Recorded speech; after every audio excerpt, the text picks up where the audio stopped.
दोस्तों एक बार फिर से हम आपके लिए Haryana CET form fill up 2026 apply online process की अपडेट लेके आ चुके हैं। किस तरह से आप Haryana CET common eligibility test group D के लिए अपने फॉर्म अप्लाई कर सकते हो, स्टेप बाय स्टेप कंप्लीट जानकारी आपको इस वीडियो में दी जाएगी। लास्ट डेट की अपडेट है, अंतिम मौका है, केवल 2 दिन शेष रह गए हैं।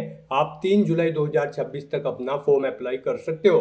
अंतिम समय का वेट न करें, आखिरी समय में कोई भी प्रॉब्लम आपके सामने आ सकती है, तो आप आज ही से अभी से अपना फॉर्म अप्लाई कर ले।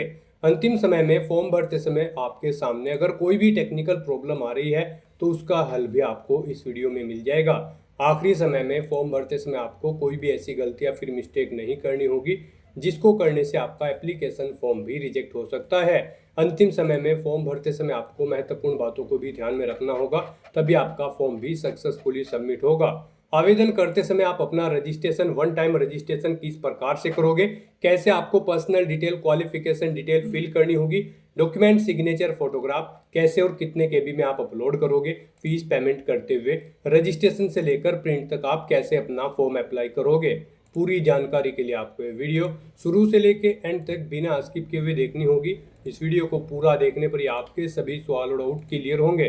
तो चलिए दोस्तों बिना कोई वक्त कमाए शुरू करते हैं HSSC Haryana CET group D form fill up की पूरी जानकारी।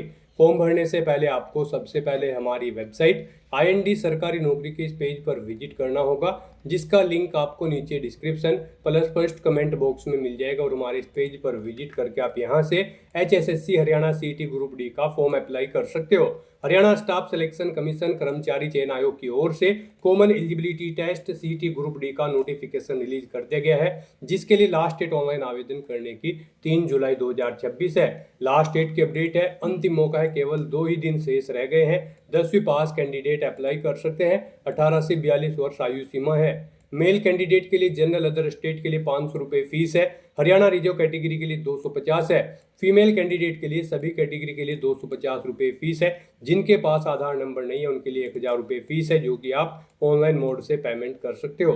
जिन कैंडिडेट ने सीईटी ग्रुप सी के लिए अप्लाई किया है वो बिना फीस के ही अप्लाई कर सकते हैं। Common eligibility test CET written exam और सोशो इकोनॉमिक क्राइटेरिया एक्सपीरियंस के आधार पर सिलेक्शन होगा। ऑनलाइन अप्लाई कर सकते हो। हरियाणा जॉब लोकेशन है hssc.gov.in इसकी ऑफिशियल वेबसाइट है, जिससे आप फॉर्म अप्लाई कर सकते हो। इंपोर्टेंट लिंक सेक्शन के अंतर्गत ऑफिशियल नोटिफिकेशन PDF लिंक पर क्लिक करके आप इसके PDF डाउनलोड कर सकते हो। यहाँ से आप इंपोर्टेंट डेट की पूरी टेबल चेकआउट कर ले।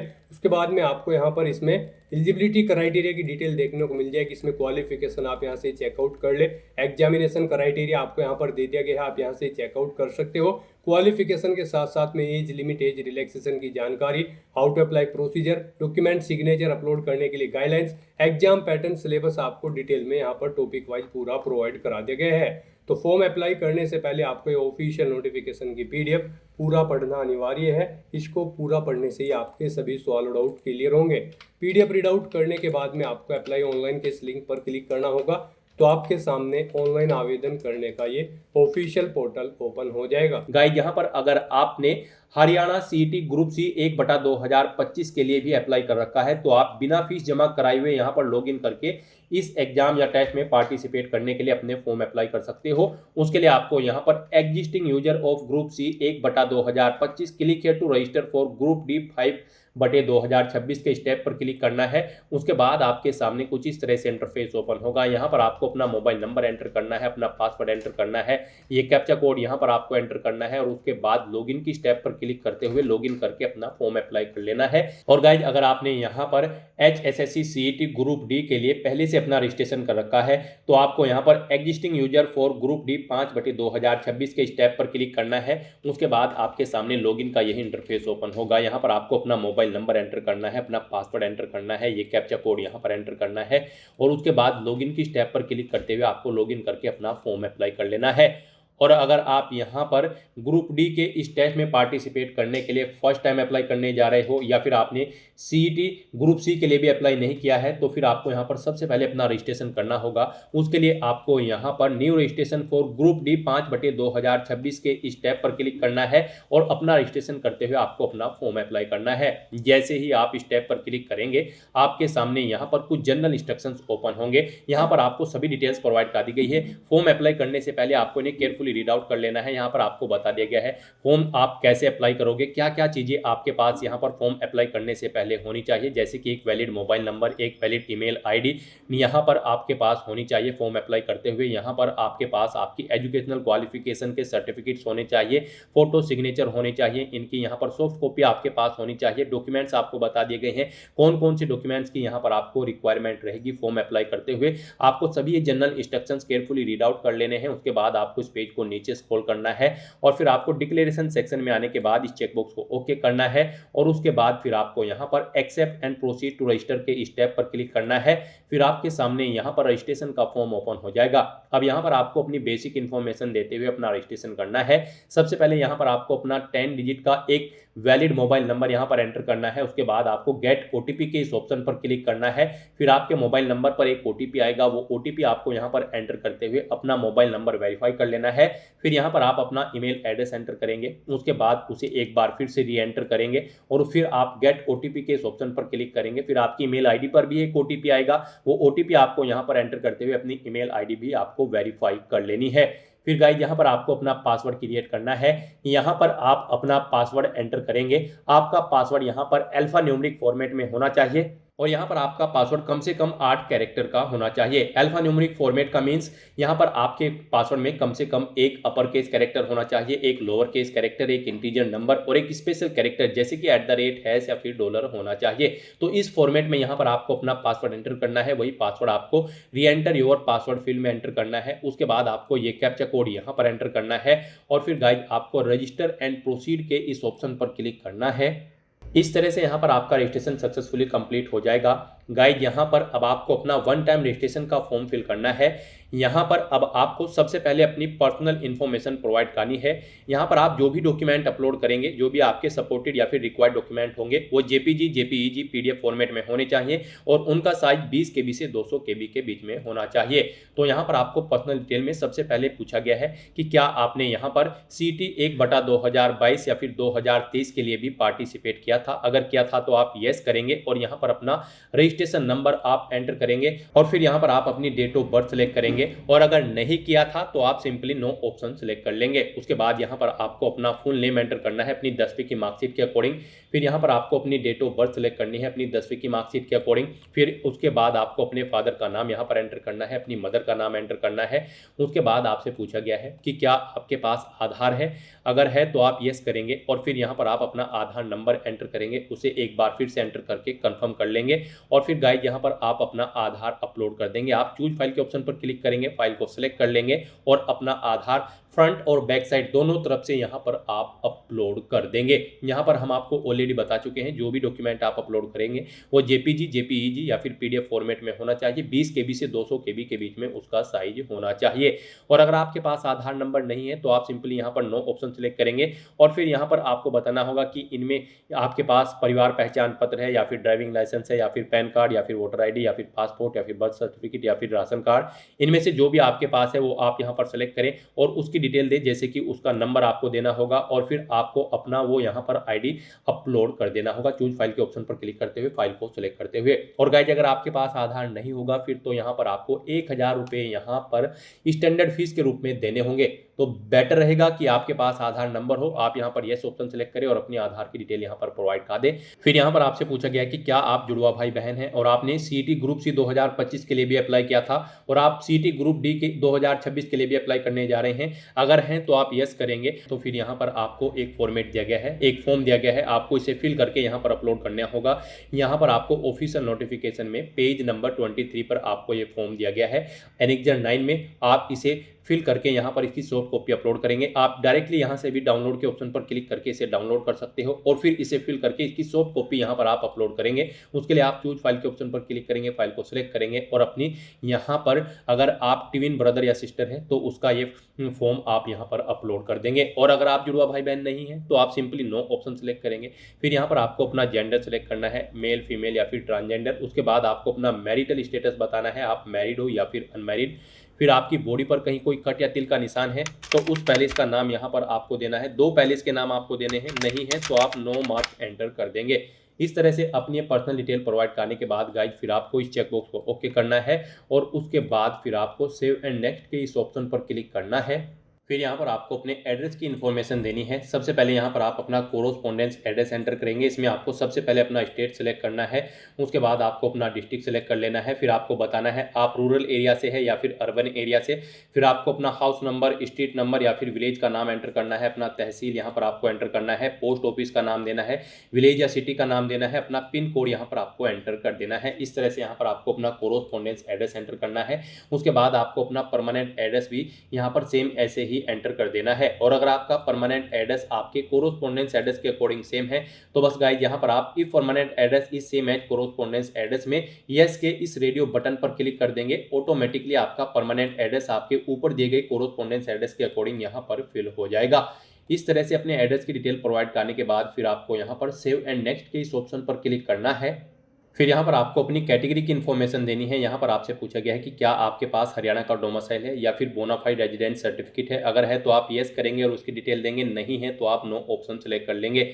मान लीजिए आप हरियाणा से बिलोंग करते हैं तो आप यस करेंगे। उसके बाद यहाँ पर आपको अपना डोमिसाइल सर्टिफिकेट नंबर एंटर करना होगा, किस डेट को वो इशू हुआ है वो डेट यहाँ पर आपको सिलेक्ट कर लेनी होगी, किस अथॉरिटी ने आपको इशू कराया है, जैसे कि पटवारी, तहसीलदार या फिर कानूनगो या फिर सिटी मजिस्ट्रेट, उस अथॉरिटी की डेजिग्नेशन यहाँ पर आपको देनी होगी। फिर यहाँ पर आपको अपना डोमिसाइल या फिर बोनाफाइड रेजिडेंट सर्टिफिकेट अपलोड करना होगा। आपको चूज फाइल के ऑप्शन पर क्लिक करना है, फाइल को सिलेक्ट कर लेना है और अपना डोमिसाइल या फिर बोनाफाइड रेजिडेंट सर्टिफिकेट यहाँ पर आपको अपलोड करना है। ये आपका यहाँ पर जेपीजी या फिर पीडीएफ फॉर्मेट में होना चाहिए। 20 KB से 200 KB के बीच में यहाँ पर आपकी फाइल का साइज होना चाहिए। फिर यहाँ पर आपको अपनी कैटेगरी सिलेक्ट करनी है, आप जिस कैटेगरी से बिलोंग करते हैं। फिर आपसे पूछा गया है कि क्या आप यहाँ पर प्रेजेंट में कार्यरत हैं, एड होक या फिर कॉन्ट्रैक्ट बेस या फिर वर्क चार्ज या फिर डेली वेजेस पर। अगर हैं तो आप यस करेंगे और फिर यहाँ पर अपनी वर्क की डिटेल देंगे, जैसे कि यहाँ पर आपको इश्यूइंग अथॉरिटी देनी है। फिर यहाँ पर आपको पोस्ट का नाम देना है, किस पोस्ट पर आप कार्यरत है, किस डेट से किस डेट तक आप कार्यरत थे वो डेट आप देंगे। टोटल एक्सपीरियंस यहाँ पर आपका इन डेट्स के अकॉर्डिंग कैलकुलेट करके आपको शो कर दिया जाएगा। फिर आपको अपना एक्सपीरियंस सर्टिफिकेट यहाँ पर अपलोड कर देना होगा। और अगर आप प्रेजेंट में कार्यरत नहीं हैं तो आप सिंपली नो ऑप्शन सेलेक्ट कर लेंगे। फिर आपसे पूछा गया कि क्या आप ई एक सर्विसमैन हैं या फिर आपकी फैमिली का कोई मेंबर ई एक सर्विसमैन है। अगर है तो आप यस करेंगे और उसकी डिटेल यहाँ पर आप प्रोवाइड करेंगे। यहाँ पर आपसे पूछा गया है कि क्या आप ऑलरेडी अवेल बेनिफिट्स लेना चाहते हैं ई एक सर्विसमैन या फैमिली मेंबर ऑफ ई एक सर्विसमैन के। अगर चाहते हैं तो यस करेंगे, फिर इस चेकबॉक्स को ओके करेंगे और फिर अब सब कैटेगरी सेलेक्ट करेंगे। यहाँ पर आप किस कैटेगरी के अंतर्गत सर्विसमैन थे, डेट ऑफ अपॉइंटमेंट यहाँ पर आप देंगे। और अगर आप यहाँ पर ये बेनिफिट्स नहीं लेना चाहते हैं तो आप सिंपली नो ऑप्शन सेलेक्ट करेंगे और फिर यहाँ पर आप अपनी सब कैटेगरी सेलेक्ट करेंगे। अपॉइंटमेंट की डेट आप सेलेक्ट करेंगे, किस डेट को आपने जॉब छोड़ी है वो डेट आप सेलेक्ट करेंगे, जॉब छोड़ने का कारण यहाँ पर आप देंगे, अपना सर्टिफिकेट देंगे या फिर डिस्चार्ज बुक नंबर यहाँ पर आप देंगे, किसने आपको ये सर्टिफिकेट इशू कराया है उस अथॉरिटी का नाम यहाँ पर आप देंगे। तो इस तरह से यहाँ पर आपको ये डिटेल देनी होगी अगर आप ई एक सर्विसमैन है या आपके कोई फैमिली का मेंबर ई एक सर्विसमैन है। और अगर नहीं है तो आप सिंपली यहाँ पर नो ऑप्शन सेलेक्ट कर लेंगे। उसके बाद आपसे पूछा गया है कि क्या आप फ्रीडम फाइटर कैंडिडेट हैं। अगर हैं तो आप यस करेंगे और फिर उसकी डिटेल देंगे, जैसे कि सर्टिफिकेट नंबर देना होगा फ्रीडम फाइटर सर्टिफिकेट का। यहाँ पर आपको कब वो इशू हुआ है वो डेट आपको सेलेक्ट करनी होगी, किस अथॉरिटी ने आपको इशू कराया है उसका नाम देना होगा और फिर अपना फ्रीडम फाइटर का सर्टिफिकेट भी यहाँ पर आपको अपलोड करना होगा, डिपेंडेंट फ्रीडम फाइटर का। इस तरह से आपको डिटेल देनी होगी। और अगर आप डिपेंडेंट फ्रीडम फाइटर नहीं है तो आप सिंपली नो ऑप्शन सेलेक्ट कर लेंगे।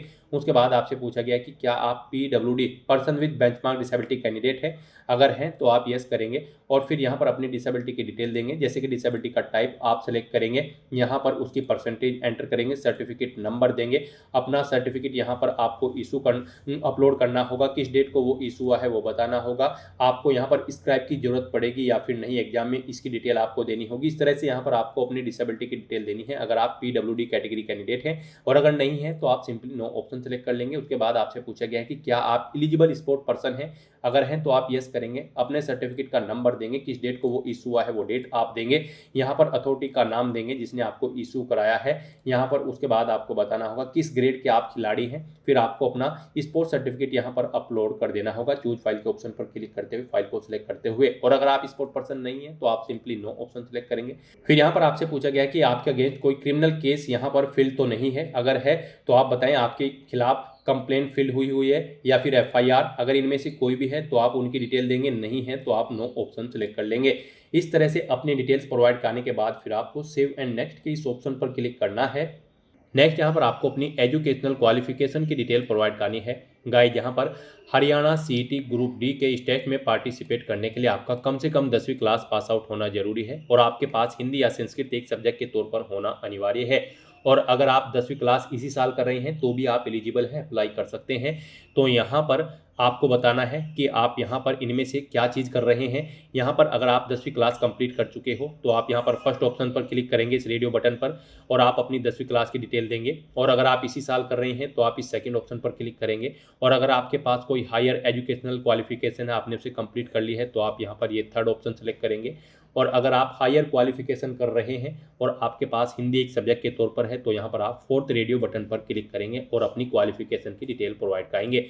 मान लीजिए आपने 10वीं क्लास कंप्लीट की है और आपके पास हिंदी या संस्कृत एक सब्जेक्ट के तौर पर है तो आप फर्स्ट ऑप्शन सेलेक्ट करेंगे और यहाँ पर अपनी 10वीं क्लास की डिटेल प्रोवाइड कराएंगे। यहाँ पर सबसे पहले आपको बताना है बोर्ड का नाम, किस बोर्ड से यहाँ पर आपने अपनी 10वीं क्लास पास आउट की है, किस स्ट्रीम में आपके पास पास आउट की है, आपके पास हिंदी थी या फिर संस्कृत। 10वीं में आप अपने अकॉर्डिंग ऑप्शन सेलेक्ट करेंगे। पासिंग ईयर यहाँ पर आप सेलेक्ट करेंगे। उसके बाद आपको अपनी 10वीं का रोल नंबर यहाँ पर एंटर करना है। फिर यहाँ पर आपको अपनी मार्क्स की परसेंटेज एंटर कर देनी है, कितने % मार्क्स आपने 10वीं में ऑब्टेन किए हैं।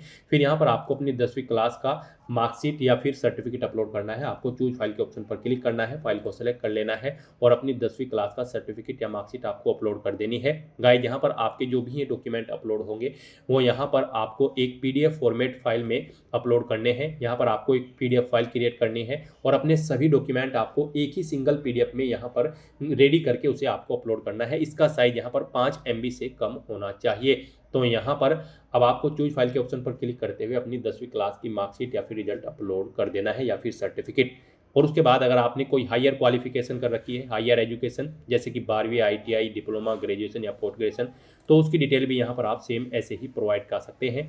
इसके अलावा भी अगर आपके पास कोई और क्वालिफिकेशन है तो आप click here to enter any other educational certificate के ऑप्शन पर क्लिक करेंगे। आपके सामने यहाँ पर ये एक और कॉलम शो हो जाएगा और इसमें आप अपनी क्वालिफिकेशन की डिटेल प्रोवाइड कर सकते हैं। इसके अलावा और क्वालिफिकेशन है तो आप ऐड अनदर अदर सर्टिफिकेट के ऑप्शन पर क्लिक करेंगे। सेम ऐसा ही एक और सेक्शन यहाँ पर शो होगा और उसमें आप अपने क्वालिफिकेशन की डिटेल प्रोवाइड कर दें।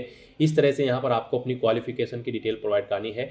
यहाँ पर जब आप अपनी 10वीं क्लास की डिटेल फिल करेंगे या फिर कोई अन्य डिटेल फिल करेंगे तो उसमें यहाँ पर आपको कुछ चीज़ें री एंटर करनी होंगी, जैसे कि यहाँ पर आपको अपना नाम अपनी 10वीं मार्कशीट के अकॉर्डिंग री एंटर करना होगा। आप अपना नाम यहाँ पर एंटर करेंगे, अपनी डेट ऑफ बर्थ आप यहाँ पर सेलेक्ट करेंगे। इस तरह से यहाँ पर आपको डिटेल देनी होगी। तो यहाँ पर अपनी क्वालिफिकेशन की डिटेल इस तरह से फिल करने के बाद फिर आपको सेव एंड नेक्स्ट के इस ऑप्शन पर क्लिक करना है। नेक्स्ट यहाँ पर आपको अपना फोटो और सिग्नेचर अपलोड करने हैं। इनके लिए आपको गाइडलाइन दी गई है। यहाँ पर आपका फोटो और सिग्नेचर 20 KB से 200 KB के बीच में होने चाहिए। JPG या फिर JPEG फॉर्मेट में आपके फोटो और सिग्नेचर होने चाहिए। गाइड यहाँ पर आपको दी गई गाइडलाइन के अकॉर्डिंग अपने ये डॉक्यूमेंट अपलोड करने हैं, फोटो और सिग्नेचर, अदरवाइज आपका फॉर्म रिजेक्ट हो सकता है। यहाँ पर अगर आपके फोटो या सिग्नेचर का साइज कम या ज़्यादा है तो उसके लिए आपको गूगल पर जाना है, इमेज रिसाइजर टाइप करना है। मल्टीपल ऑनलाइन वेबसाइट ओपन होगी, कोई भी वेबसाइट आप ओपन कर ले और वहाँ पे आप जिस भी फाइल का साइज दी गई गाइडलाइन के अकॉर्डिंग सेट करना चाहते हैं उस फाइल को अपलोड करें, उसका साइज सेट करें और वहाँ से उसे डाउनलोड करके फिर यहाँ पर आप अपलोड कर दें। अपना फोटो और सिग्नेचर अपलोड करने के लिए आपको चूज फाइल के ऑप्शन पर क्लिक करना है, फाइल को सेलेक्ट कर लेना है और 1 by 1 करके आपको अपना फोटो और सिग्नेचर यहाँ पर अपलोड कर देने हैं। उसके बाद आपको यहाँ पर एनेक्जर 8 डाउनलोड करके उसे अपलोड करना है। यहाँ पर आप डाउनलोड एनेक्जर 8 के इस लिंक पर क्लिक करेंगे, आपके सामने ये यहाँ पर फॉर्म ओपन हो जाएगा। इसमें आपको अपनी डिटेल्स फिल करनी है और फिर इसकी एक सॉफ्ट कॉपी यहाँ पर आपको अपलोड करनी है। यहाँ पर आपको अपना नाम देना है, अपने फादर का नाम, और यहाँ पर आपसे पूछा गया है सिंपली कि क्या यहाँ पर आप मल्टीपल टाइम्स तो इस टेस्ट के लिए अप्लाई नहीं कर रहे हैं। आपने सभी डिटेल्स केयरफुली रीड कर ली हैं, आप खुद से यहाँ पर इसके रेस्पॉन्सिबल होंगे। अगर आपका फॉर्म कैंसिल हो जाता है तो ये डिटेल्स यहाँ पर आपको फिल करनी है और यहाँ पर फिर आपको इसे अपलोड करना है, इसकी सॉफ्ट कॉपी को। यहाँ पर भी आप चूज फाइल के ऑप्शन पर क्लिक करेंगे, फाइल को सिलेक्ट करेंगे और अपना एनेक्जर 8 यहाँ पर आप फिल करके उसे अपलोड कर देंगे। इस तरह से यहाँ पर अपने डॉक्यूमेंट अपलोड करने के बाद फिर आपको इस चेकबॉक्स को ओके करना है और उसके बाद गाइड सेव एंड नेक्स्ट के इस ऑप्शन पर क्लिक करना है। नेक्स्ट यहाँ पर आपको आपके 1 टाइम रजिस्ट्रेशन फॉर्म का पूरा प्रीव्यू शो कर दिया गया है। आपको सभी डिटेल्स केयरफुली चेकआउट करनी है, इस पेज को नीचे स्क्रॉल डाउन करना है। कहीं पर कोई मिस्टेक है तो आप click here to edit your CET D 2026 application form के स्टेप पर क्लिक करके एडिट कर सकते हैं।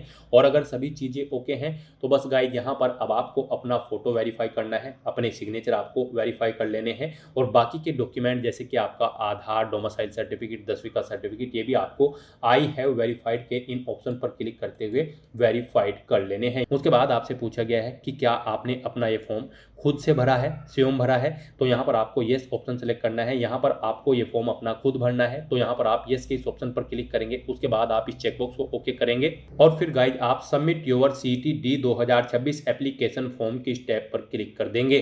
फिर यहाँ पर गाइज आपको अपना आधार वेरीफाई करना है। वेरीफाई आधार के ऑप्शन पर क्लिक करते हुए और अगर परिवार पहचान पत्र आपके पास है तो आप वेरीफाई PPP के इस ऑप्शन पर क्लिक करके अपना परिवार पहचान पत्र वेरीफाई कर सकते हैं। गाइज यहाँ पर अगर आपके पास ये डॉक्यूमेंट नहीं होंगे तो फिर यहाँ पर आपको 1000 रुपये स्टैंडर्ड फीस के तौर पर यहाँ पर आपको जमा कराने होंगे।